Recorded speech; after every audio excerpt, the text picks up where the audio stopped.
Hello everyone, welcome to one job vlogs. అందరికీ నమస్కారం అండి. ఈ రోజు రెసిపీ వచ్చేసి ఎంతో క్రంచీగా టేస్టీగా ఉండే బియ్యం పిండితో మురుకులండి. ఎప్పుడైనా స్నాక్స్ తినాలి అనిపించినప్పుడు ఎవరి సహాయం తీసుకోకుండా ఒక్కరే కేజీ పిండి 1 అవర్లో చేసుకోవచ్చు. ఒకసారి చేసి పెట్టుకుంటే 15-20 డేస్ వరకు అయితే నిలవ ఉంటాయండి. సో ప్రాసెస్లోకి వెళ్ళే ముందు వీడియోకి ఒక లైక్ ఇచ్చి సబ్స్క్రైబ్ చేసుకోండి అబ్బా. ముందు కేజీ బియ్యం పిండి తీసుకొని అలాగే ఒక చిన్న కప్పు పుట్నాలను కూడా పిండి చేసుకొని జల్లించుకోవాలి. ఇప్పుడు మిక్సర్ జార్లో కొన్ని పొట్టు తీసిన వెల్లుల్లి రెబ్బలు, ఒక ఉల్లిగడ్డ, ఒక స్పూన్ జీలకర్ర, ఒక స్పూన్ ఓమా, కొన్ని ధనియాలు వేసి తగినన్ని వాటర్ యాడ్ చేసి మెత్తగా గ్రైండ్ చేసి పెట్టుకోవాలి. ఇలా చూపిస్తున్న విధంగా ఫైన్ పేస్ట్ లా చేసుకోవాలి. ముందు జల్లించి పెట్టుకున్న పిండిలో ఒక కప్పు నువ్వులు, కొంచెం పసుపు, కొద్దిగా ఓమా, రుచికి తగినంత ఉప్పు, కారం వేసి పిండి మొత్తం కలగలిపేసుకోవాలి. కారం ఆప్షనల్ అండి. స్పైసీగా తినే వాళ్ళైతే కొంచెం నిండుగా వేసుకోవచ్చు.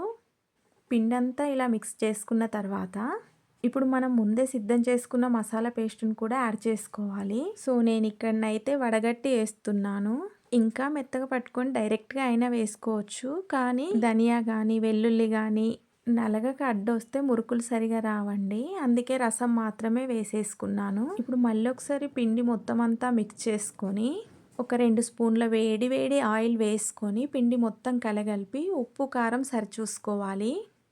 కేజీ పిండికి 1/2 లీటర్ నీళ్లు మరిగించి మరుగుతున్న నీటిని తీసుకొని పిండిలో వేసి జాగ్రత్తగా కలుపుకోవాలి. పిండి మొత్తం వేడి నీళ్ళతో ఇలా మంచిగా ఉప్పుకున్న తర్వాత కన్సిస్టెన్సీ అయితే ఈ విధంగా ఉంటుందండి. ఇప్పుడు కొంచెం కొంచెం పిండిని తీసుకుంటూ నార్మల్ వాటర్ యాడ్ చేసుకుంటూ సాఫ్ట్ పిండి ముద్ద తయారు చేసుకుని ఇలా మురుకుల గొట్టంకు కొంచెం ఆయిల్ అప్లై చేసి కొంచెం కొంచెం పిండిని తీసుకొని మురుకులు అయితే ప్రెస్ చేసుకోవాలి.